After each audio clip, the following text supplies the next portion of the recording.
Hello दोस्तों, मैं राहुल द्विवेदी एक बार फिर से आप सभी का अपने YouTube चैनल पर स्वागत करता हूँ। भगवद गीता को व्यवहारिक तौर पर समझने की सीरीज में अगला उदाहरण है एक एथलीट यानी एक खिलाड़ी का।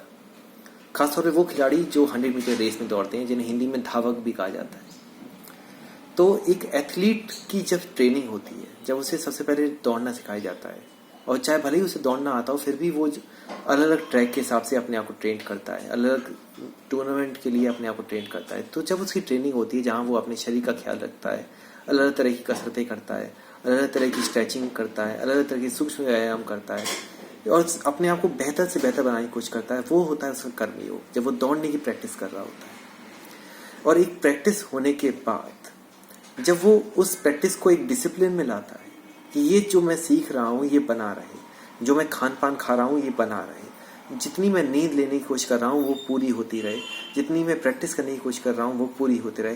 तो जब वो एक डिसिप्लिन में आता है, तब वो ध्यान देता है अपने ऊपर कि जो मैं कर रहा हूँ वो बना रहे, वो मेंटेन रहे। तो जहाँ आप ध्यान देना शुरू करते हो, वो होता है आपका ध्यान योग। एक डिसिप्लिन को मेंटेन करते हो, एक अनुशासन को मेंटेन करते हो कि मैं जैसा हूँ वैसा ही बना रहा हूँ। अगर मैं इतने किलो का हूँ तो मैं इतने ही किलो का बना रहा हूँ। अगर मैं इतनी अच्छी स्पीड से दौड़ता हूँ तो मेरी ये स्पीड बनी रहे।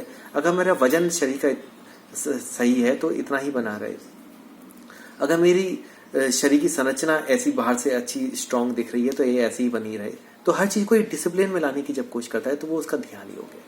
और ध्यान योग से आगे जब जाता है, जब वो अपने काम में मन लगाता है। एक खिलाड़ी का सबसे ज्यादा मन तब लगता है जब उसे एक पॉजिटिव रिव्यू मिलता है, जब उसे की एप्रिसिएशन होती है, जब उसे बताया जाता है कि तुम जो कर रहे थे वो बहुत अच्छा था, तुम काफी अच्छा करते थे। जब उसका ट्रेनर उसे गाइड करता है, जब उसका ट्रेनर उसे अप्रिशिएट करता है, और इसके अलावा भी और भी जो उसकी जिंदगी में लोग होते हैं, जब उसे गाइड करते हैं, एक मोटिवेशन देते हैं, एक इंस्पिरेशन देते हैं कि तुम्हें और करना चाहिए।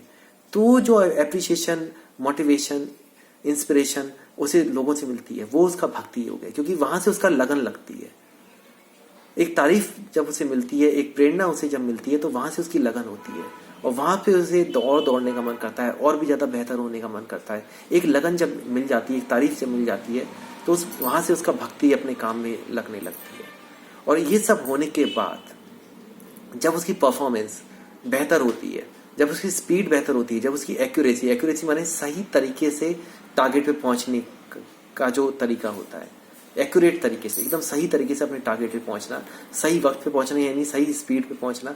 तो वो जो एक अंदर से परफॉर्मेंस की एक समझ डेवलप हो जाती है कि तुम्हारी स्पीड कितनी अच्छी है, तुम्हारी एक्यूरेसी कितनी अच्छी है।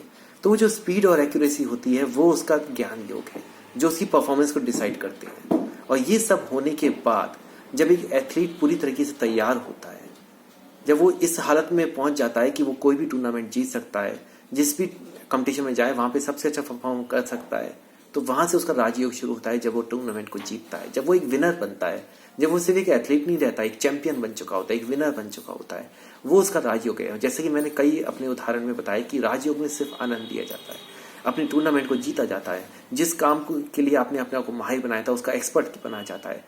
पूरे शिद्दत से जो आपने सीखा है उसके आप इतने बड़े मास्टर, इतने बड़े एक्सपर्ट बन जाते हो कि काम लगे हाथ हो जाता है।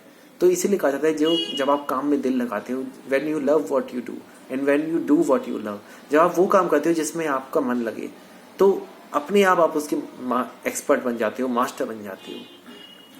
और इसी तरीके से हमें आम जिंदगी में भी जीना चाहिए कि जो भी आप काम कर रहे हो उसमें अपनी पूरी लगन लगाओ, उसे पूरे मन से सीखो, और उसके एक वक्त के बाद आप उसके में आपका दिल भी लगेगा, और एक वक्त के बाद आप उसके मास्टर भी हो जाओगे, और मास्टर होने के बाद आप उसके चैंपियन भी बन जाओगे। ठीक उस एथलीट की तरह जिसने अपने आप को मेहनत से एक चैंपियन बनाया है। हम सबके अंदर एक चैंपियन है। आपको बस पूरी तल्लीनता से, पूरी लगन से उसे करने की जरूरत है। अपने काम को पूरी तल्लीनता से, पूरी लगन से करो। आप भी एक दिन चैंपियन, एक विनर, एक हर चीज का मास्टर, एक एक्सपर्ट बन जाओगे। आशा करता हूँ ये उदाहरण आपके समझ में आया हो। भगवद गीता की सीरीज चलती रहेगी, और भी कई उदाहरण आपके इस तरीके से देखने को मिलेंगे, और बहुत जल्दी इस श्लोक की सीरीज भी मैं इसी में जोड़ने वाला हूँ। भगवद गीता की कुछ चुनिंदा श्लोक को मैं इसी आम जिंदगी से रिलेट करके, आम जिंदगी के प्रैक्टिकल एग्जाम्पल से रिलेट करके ही समझाया करूंगा। संस्कृत हिंदी के अलावा आपको प्रैक्टिकल भाषा भी समझ में आया करेगी। तो आपको आशा करता हूँ ये सीरीज पूरी पसंद आ रही होगी, और भी कई उदाहरण आपको आने वाले दिनों में पसंद आएंगे। बस मेरे चैनल को देखते रहिए और इसका आनंद लेते रहिए, और खाली वक्त में भगवद गीता को पढ़ते रहिए। भगवान श्री कृष्ण स्वयं आपको हर चीज गाइड करते रहेंगे। भगवान आप सबका भला करे। धन्यवाद।